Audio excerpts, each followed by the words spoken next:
You're listening to an archived Cabral Concept podcast. After listening to this show, check out the most up-to-date podcasts available at stephencabral.com/podcasts or search directly on iTunes. And now, welcome to the Cabral Concept, where board-certified naturopath and integrative health practitioner Dr. Stephen Cabral shares how he was diagnosed at the age of 17 with a life-altering illness and given no hope for recovery. It was only after studying and traveling all over the world did he discover how to combine ancient Ayurvedic healing practices with state-of-the-art naturopathic and functional medicine to fully rebalance the body and re-energize it with life. It's time to discover how to get well, lose weight, and finally feel alive again. And now, here's your host, Dr. Stephen Cabral. I just opened up our document from all of the questions that have come in over the past couple months. We are starting on November 26th. So we are about 8 weeks or so behind on your questions. Just letting you know where you may fall in the queue if you are looking to see when your question may be answered. So always excited to sit down, open the document, read these questions for really the very first time, and be able to give you my honest answer of where I feel you should start, what you may be missing, or how I can share a case study very similar to yours where they were able to figure out their answer, rebalance their underlying root causes, and get well. So that's what I want to share with you always, each and every weekend on the Saturday and Sunday shows for the Cabral HouseCalls. So if you're new to the show, just keep in mind that you can get your questions answered daily at cabralsupportgroup.com. That's our free Facebook group. You're welcome to join. And then, of course, when you ask a question at stephencabral.com/ask Cabral, I'm able to answer those in the order that they come in. So without further ado, let's dive right into this first house call's questions. Justin is up first, and he says, I was wondering if you would recommend any type of Triphala. I also know you are against using dairy in the diet. However, I read from numerous sources that milk, cheese, and yogurt are important in balancing the vata dosha. Lastly, I've read that drops of sesame oil in the air can help resolve tinnitus. What are your thoughts on this? Thanks. Love the podcast. I've learned so much. Okay, so Justin's referring to a lot of Ayurvedic-based remedies. So we want to think of a couple things, Justin. So when Ayurveda was created over 6,000 years ago, they would have been drinking raw milk, and it also would have been warm. So when you look at that, we're not drinking milk-based products that have been homogenized. They would have been raw, and they would have been room temperature. So one other thing that I want you to also keep in mind, and since we don't have those things today, is that vata is not balanced just by milk, cheese, and yogurt. There are many foods that can balance vata, which doesn't mean that you need to eat those foods in particular. And I can tell you that at least here in our Western-based cultures, that dairy-based, especially cow-based dairy, is the number one food sensitivity from an IgG perspective. So Justin, what I would do is I would run the food sensitivity test over at equilibriumnutrition.com and see if you have a delayed response. Now, you'll want to eat dairy just a couple times the day or two before, and then take your lab test and you'll be able to see. All right, do I recommend a brand of Triphala? A lot of good brands of Triphala out there. One that comes to mind is Organic India, so you could start there. And then drops of sesame oil in the air for tinnitus. Yes, 2 drops of sesame oil in the air, gently pulling down on the lobe to allow it to enter the air, putting a hot washcloth over that if you would like, could be acceptable. But a lot of times tinnitus has to do with lower magnesium, blood sugar dysregularity, lower B vitamins, because a lot of times it has to do with stress. Now remember, vata is stress, sesame oil calms vata, which is why Ayurveda recommends that. So it's my opinion that we can use the best of functional medicine, and we can also use the best of Ayurvedic medicine. Thank you, Justin. Anne is up next. Hi, Dr. Stephen. I recently listened to Kelli Tennant's podcast where you were a guest, and I have to say, wow, the knowledge that you have acquired is admirable, and I'm very curious to know more. I am seeking help in the sleep department as I have been experiencing a significant period of insomnia, as well as abnormal cessation of menstrual cycle. I live in LA. Do you see patients here? If not, do you have a list of trusted, like-minded practitioners like yourself in Los Angeles, California? Thank you. All right, Anne. Thanks for writing in, and just appears that you're newer to the show, which is great. We love our new people coming into the community. So you can always ask these questions too at cabralsupportgroup.com. I'm glad that you like Kelli Tennant's podcast that I was on. And, when you have trouble with insomnia and you're losing your menstrual cycle, we typically look at a couple things. One is higher stress. Number two, we look at too low in body fat, right? So too much exercise, too much stress, or lower body fat percentage. So what I would say is continue to go back, listen to the Cabral Concept shows, and then also go to integrativehealthpractitioner.org, and you can click on the practitioners there. You'll find many practitioners in the LA area, so you're welcome to meet with them. You can contact them. Again, integrativehealthpractitioner.org. Those are the people that I personally train myself through the IHP Institute. Apologize, that's my alarm. And the other thing I could mention is that you could also run the Big Five, or at least the stress, mood, and metabolism test at equilibriumnutrition.com. So any one of those you would be able to do. Okay, Kara's up next. Hi, Dr. Ball. Fortunately, I have a little stash of your CBD products while we patiently wait for yours to be available again. I recently want to try a brand of CBD plus THC tincture that a friend was trying because straight CBD wasn't quite helping me go to sleep. I've been doing all the other protocols and supplements for sleep. I came upon a brand that sounds great. They're post their lab pesticides on the product pages. They don't make the 24-to-1 CBD THC blend anymore, but they claim they have the strongest CBD oils. It's the 750 milligram per a 15 milliliter bottle. They use non-GMO. So since you're the master of bioavailability, what are your thoughts on this? Yeah, that's the thing is we promote the best of the best. I don't know the specific brand you're talking about, but what I can tell you is this. When you're looking for a CBD oil, what I want you to look for is this. Full spectrum. Okay, to me, that's very important because you just don't want CBD. You want all of the other cannabinoids in there, or at least a good handful. So we don't include THC in our CBDs. It's less than the legal dosage, which is either 0.3 or 0.03. So that's what we do, but it's not that you can't use THC. I'm not saying that you can't do that. I would like you to continue to work on meditation, stress reduction, using the deep sleep protocol like you're talking about, using adrenal soothe that night, using full spectrum magnesium. But if they post their pesticides like we did, and they have, again, now we want to look at the dosage, 25 to 50 milligrams per dropper, then I'd say you might want to give it a shot. And it's also non-GMO, which is great. So I thank you, Kara, for writing in. Dar is up next. Hope you're having a great day. My question is regarding a 2-day fast. Can you briefly go over the pros and cons of a water fast versus a juice fast? Which juice is the best to fast with, in your opinion? And for a water fast, is it better to use lemon honey water or plain water? I am doing the 7-day Cabral detox in January. Thanks for all you do. P.S. If I'm asking too many questions through Ask Cabral, let me know and I will cut it down, but it'll be difficult since your answers are way too informative and it always feels like I have a conversation with a friend. Thank you, Dar. Appreciate that. There's never too many questions. Feel free to write in. I'm happy to help. So let's go over. So I did a podcast on juicing versus cleanses versus functional medicine detox. So you can check out that previous podcast. If you're not, again, you go to stephencabral.com/podcast. Now, one thing I can say to you is if you ever can't find a podcast, that's what we're here for. Just head on over to cabralsupportgroup.com and ask your question right inside the group. So let's go over them one by one. 2-day water fast. What are the pros? Well, the pros are basically complete cessation of digestion, right? And most people will drop into a little bit of hypoglycemia, a little bit of low blood sugar. I can't say that you're guaranteed to get into autophagy, but you most likely are. Now, the cons would be that some people can be really tired, really moody. They can drop very deeply into hypoglycemia, just low blood sugar. That might give them a headache, etc.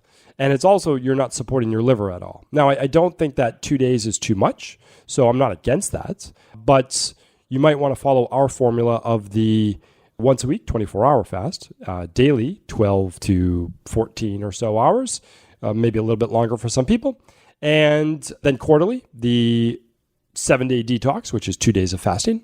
And then some people do a longer one yearly, which would be completely up to you. What else can I give you? What's the best juice? The best juice is one without fruit. So if you're going to be doing a juice fast, I highly recommend getting in cucumber juice, celery juice.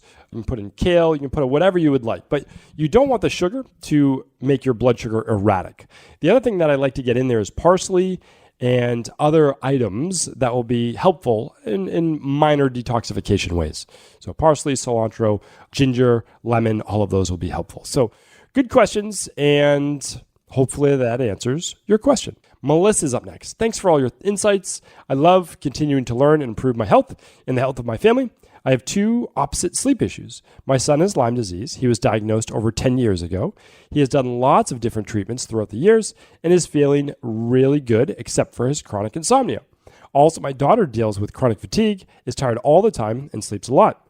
If only they could share their sleep hours. Appreciate any recommendations. Okay, both of these are correctable, but it does certainly sound like there are two different issues.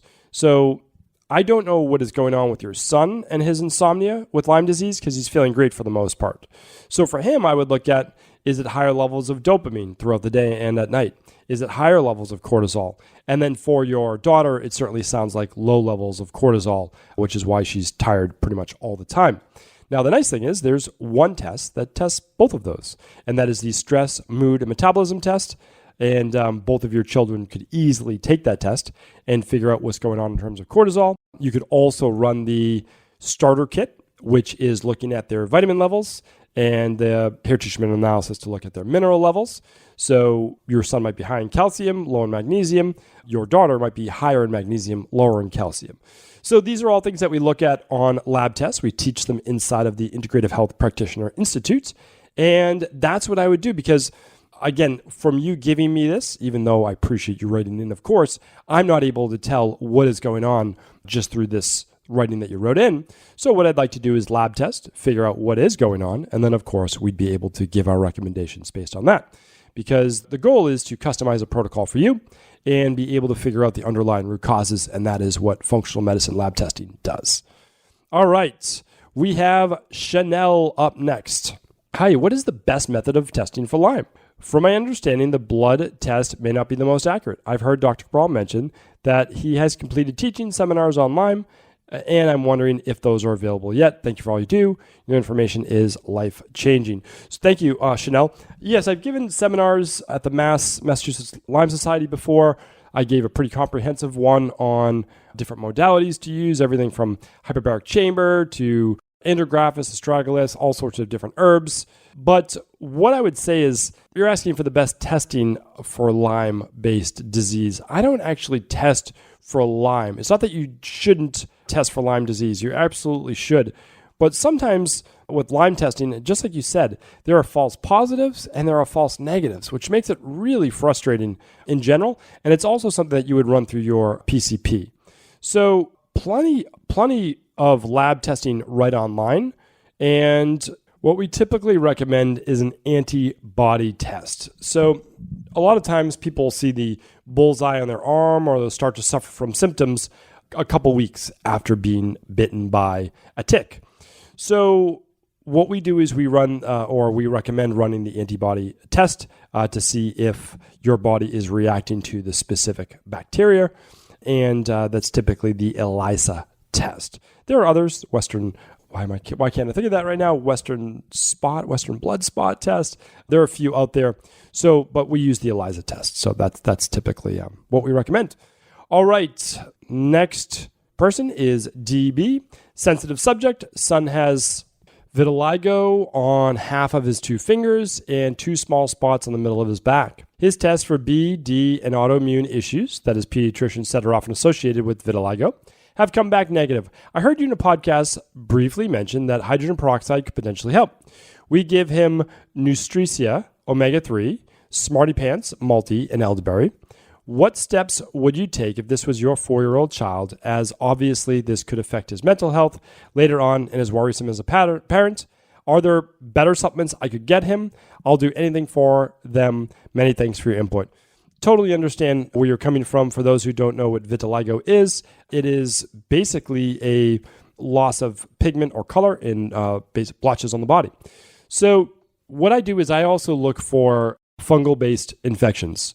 So that's not I don't disagree with the autoimmune at all, but I want to look right at gut testing. So that's the number one thing that I do is run the Candida metabolic and vitamins test, along with the bacteria and parasite stool test, because again, I want to look at the gut health. So that's what I would recommend. And then the hydrogen peroxide, well, that's going to kill any bacteria on the skin. You could also try a little bit of coconut oil, a little bit of tea tree oil, and you could test these things. You have to do them for at least a week to 10 days to see if there's any improvement as well. And we've also used oregano oil, just a little bit on the skin as well, typically diluted. And then at the same time, we will work on stress, B vitamins, etc. But again, this is a 4-year-old. So what I would do is you're on the right track, but I would just see if there's anything wrong in the gut. Okay, Melinda is up next. I've been searching for the answer to what is the root cause of cradle cap. Like you, I need to know the underlying issues that causes the disease in the body. There has to be a reason that babies get cradle cap. It just clears up on their own. My 8-month-old has it. I decided this time around I really wanted to understand. I'm using Baby Organics cleansing oil, sesame seed and almond oil. I'm using 30C of the boron. So the longer questions, you can head on over to stephencabral.com/1450 is today's show. So you can read Melinda's question in full on cradle cap at stephencabral.com/1450. I would really like to know the root cause. Our bodies can't possibly be flawed. You rock. Thank you so much for helping so many people. You're a real life superhero. Thank you, Melinda. I appreciate that. So let's give you your answer on cradle cap, something that I deal with quite often in my practice and help many, many people with this. So for those people who don't know, it's basically the scalp of a baby or infant or even like a young toddler might start to get, it's basically like flaky and crusty. That's the best way that I can describe it. And what we do is we work topically, kind of what like Melinda is doing right now, and then we also work internally as needed. Okay, so let us get you your answer. So for cradle cap, just let's explain what it is first. There's a little bit of a difference, which is why babies get cradle cap, and you won't see that typically with adults or teenagers.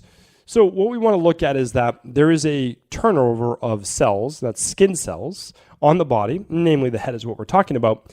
And if the process is actually happening too quickly before the older skin cells start to slough off, then you're left with those older, crusty, basically skin cells. So one of the ways that we can look at this is, well, actually 2 ways. So it's actually termed, I believe, infant seborrheic dermatitis. And that's something that we look at in terms of the pH of the skin, as well as potential fungal overgrowth as well. So the one way that I've seen that it's really effective in many cases is to use a baking soda and water paste. So basically just in a small bowl, you add in a couple tablespoons of baking soda, just a little bit of water, just enough to be able to make a paste, and you'll simply clean your child's head with that baking soda. Try not to get it in their eyes, just keep their head tilted back while they're in the bathtub, and you can actually scrub the skin itself. It does 2 things. So one, you'll actually be able to slough off those skin cells, but also at the same time, you'll be able to change, at least temporarily, the pH of the skin with baking soda being very, very alkaline. Now afterwards, oftentimes we use a olive oil, or one of my favorite is jojoba oil, which is Jojoba, I believe. And that's a really nice one for infants as well. So that's what I would do, Melinda, and hopefully that is helpful. All right, one more question for today. Anthony is up next. Hi, Dr. Cabral, IHP student here. My dad has premature ventricular contractions his whole life, but it's ramping up in his 50s to a debilitating point where it would happen every minute of every hour for hours until he takes atenolol and estolazolum. Then it would slowly subside and the skipping and palpitations would be manageable. This would happen at grocery food stores, at checkout, non-stressful conversations, and sometimes throughout the night. His physician cardiologist switched him to 2 other specific drugs, which exacerbated the conditions, and it's affecting him now. I think that taking 10 years of benzos caused a dependency that can't make him switch. What is your take on this situation for short-term immediate relief and long-term root cause? Yeah, it's a great question, and I do want to be able to help you with this. I just want everybody to know, really challenging for me to be able to say, okay, let's give you that first thing to do if I don't know what actually the diagnosed disease is, or I don't have any lab results. Now, I'm assuming, I don't know this, but I'm assuming, given the tenolol and other medications that he was on, that he may have high blood pressure. And if he has high blood pressure, we want to look for stenosis or hardening of those arteries. We want to make sure that he starts to get into a little bit of exercise as long as it's doctor approved, more of a plant-based diet. I'd love to see what his cortisol levels are. I'd also love to see his minerals and metals test to see if he has lower levels of magnesium, because certainly sounds like he might be a really good candidate for magnesium and omega-3s as well. So Anthony, you are an IHP, so you know what to do. And I would simply start with a few of those lab tests. If you can only do a couple, I would do, let me give you my order of importance. I would do the minerals and metals test, the hair tissue mineral analysis. I would then do the stress, mood, and metabolism test. I would then do the organic acids test, which we call the Candida metabolic and vitamins test. Then I would do the omega-3, and then I would do the food sensitivity. So Anthony, that is where I would get started, and then that will allow him to figure out what his underlying root cause imbalances are.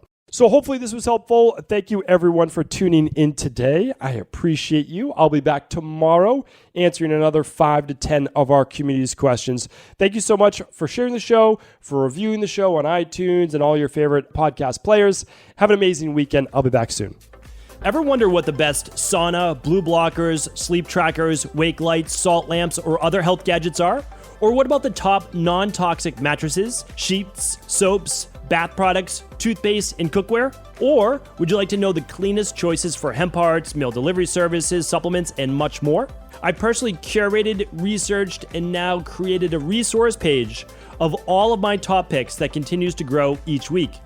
These are the exact products I use in my own life, with my family, in my private practice, and they're the ones I trust. To find out all of my up-to-date recommendations and all the details, simply head on over to stevencabral.com/resources.